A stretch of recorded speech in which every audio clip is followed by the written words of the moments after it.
Joe Schmidt and Andy Farrell, folks. Two pretty good coaches went in charge of Ireland. And with Ireland on the verge, I don't mean to jinx them, but a potential Grand Slam this weekend, I wanted to have a look specifically at Andy Farrell's coaching record thus far and compare it directly to Joe Schmidt's coaching record only over the same amount of games. So obviously Joe Schmidt coached all the way to 2019.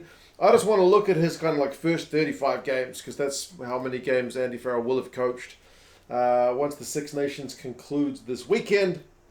And we'll just compare them to see how their records relate to each other. Obviously, different teams. They've taken over at different times. I think when Joe Schmidt took over, Ireland were like 8th in the world, below Samoa. So in a different spot from when Andy Farrell took over the 5th ranked in the world Irish side. They've got different players at hand. Opponents' strengths have kind of differed over the times, but still I figure it's going to be an interesting look and we can kind of see how each side tracked. Now, Joe Schmidt obviously also took over at a different period of the campaign, taking over in November. His first game was against Samoa at home, which they won 40 points to 9 in the 2013 November test, and then they lost a couple of games to Australia and that controversial one against New Zealand by 2 points. So, lost 2 of his first 3, but then kind of bounced back pretty well, did old Joe.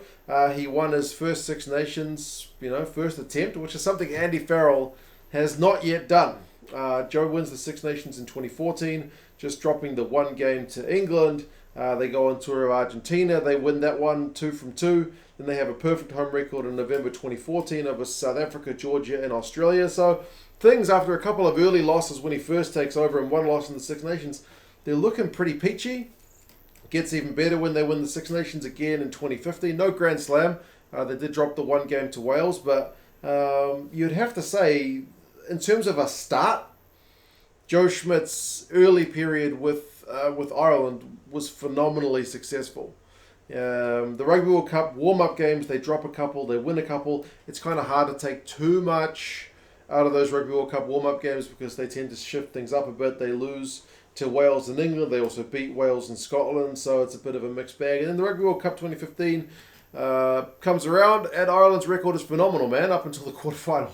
They win 4 from 4 of their pool games, beating Canada, Romania, Italy, and France. And then there's that famous loss to Argentina again in the quarterfinal, 43 points to 20. Pretty brutal one. So obviously, up until that quarterfinal, and barring a little bit of a shaky start where he takes over and loses to, it's hard to be too critical of losses to Australia and New Zealand at that time, but things have gone remarkably well for Joe Schmidt in that time. Apart from a quarterfinal loss, which is nothing new, sadly. Six Nations 2016 comes along, and I guess after a World Cup, it's a different phase of the game, isn't it? It's a little bit of a rebuild phase. So they draw with Wales 16-all, then they drop a couple of games to France and England, winning the final 2 games of the Six Nations 2016 against Italy and Scotland to finish their campaign 3rd. And then they go on tour of South Africa to finish out their first 35 games anyway. Winning the first game down in South Africa, but then losing the second 2. Remember, that was still Alistair Coetzee's South African side. Obviously, they go on from there, man. Like, the next game is at Soldier Field with a big win over the All Blacks. But over those first, 35 games, winning percentage is 66, not helped by, as I said, those couple of Rugby World Cup warm-up games, a couple of hard games to start, and a little bit of a... maybe a rebuild from Rugby World Cup in 2016. But, 66% wins a couple of Six Nations along the way. It's still a pretty decent start, I reckon. Obviously, Joe would go on to finish with an even higher percentage with 72% across his whole career. He beat the All Blacks for the first time. He'd get number 1 spot in the world in 2019. They would get a Grand Slam in 2018. That 2018 Irish squad was absolutely phenomenal. I guess if you look at the things, there's a few more home losses than they would have liked. As I mentioned, the ones against Australia and New Zealand Rugby World Cup warm-up game, they lost to Wales at home. And then most of the other ones were pretty much those away games. But Joe Schmidt's early period, in comparison to Andy Farrell's, one's a bit different. Now, Andy Farrell had to deal with COVID pretty early on. Remember, they start the Six Nations 2020. They get a couple of wins. They lose to England away from home. And then they have, remember the Six Nations that year kind of got delayed. They had to finish it off a bit later. They were supposed to have toured Australia, but that got canned due to COVID. So they end up finishing third in their first Six Nations, losing to both France and to England, both of those games away from home. They win their 3 home games. Then the Autumn Nations Cup comes along, and they finish third in that competition as well, losing to England, but wins over Wales, Georgia, and Scotland. And then the Six Nations 2021 comes along, and it's kind of a messy start because they lose to Wales. I seem to remember there was a red card in that game, and then France, they lose at home. Now, that's the only home loss Andy Farrell has suffered since taking over, which is a pretty remarkable stat. But across his first 15 games, he's lost a third of them, which doesn't seem that flash. Like his start with Ireland wasn't as, I don't know, as fruitful as Joe's start. Like Joe wins the Six Nations pretty much off the bat, whereas Andy Farrell's first 2 attempts, he only finishes third.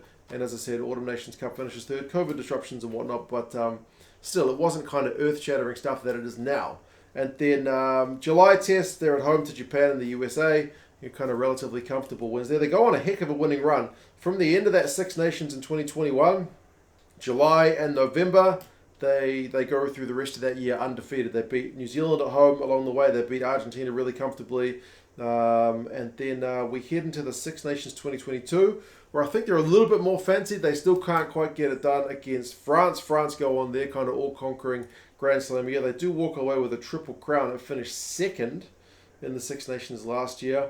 But then I guess maybe, I mean, from a New Zealand point of view, I'm looking at this as the highlight of Andy's campaigns thus far, is that he comes down to New Zealand, loses the first test 42-19, but I remember watching that game and thinking pretty clearly, apart from 10 minutes where All Blacks piled on a bunch of points, it was very competitive. And then keeps the faith with his guys, wins the next 2 games away from home, 23-12 and 32-22. So for a pretty famous away series victory down here in New Zealand. So he's won more games in New Zealand than he has lost in Ireland. He's only lost that 1 game in Ireland. He's got 2 wins in New Zealand. That's just, from a New Zealand point of view, that's pretty mental.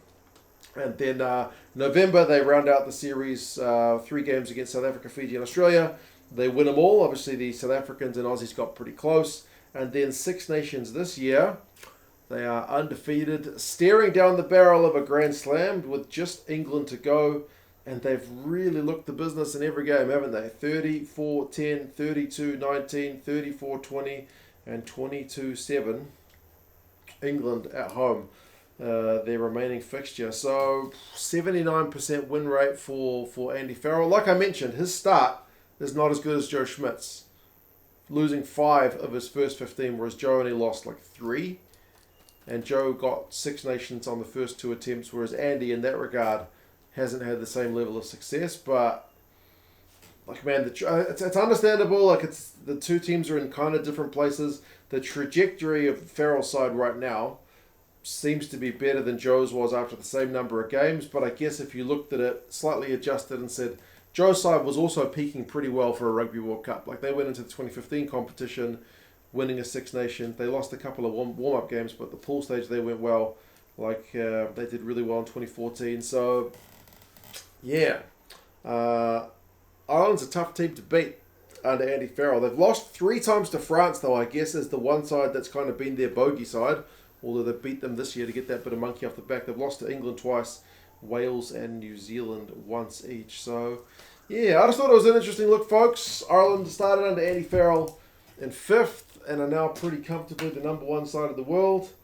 We'll see how they go this weekend. What do you guys reckon? Is this side looking in a better place than Joe Schmidt's side going into the 2015 World Cup? That's a bit long ago for me to remember what I was thinking about Ireland going into 2015. I remember looking at Ireland going into 2019 and wondering if they'd peaked too soon, because obviously they had a phenomenal 2018 and then, not so much start of 2019. But yeah, this Irish side, for mine anyway, feels like it's got something pretty special about it. But we will see. Still a big game to go this weekend. We'll see what they could do. Maybe England can play spoilers. Anyway, you guys let us know your thoughts. And I'll talk to you guys again soon. See you later.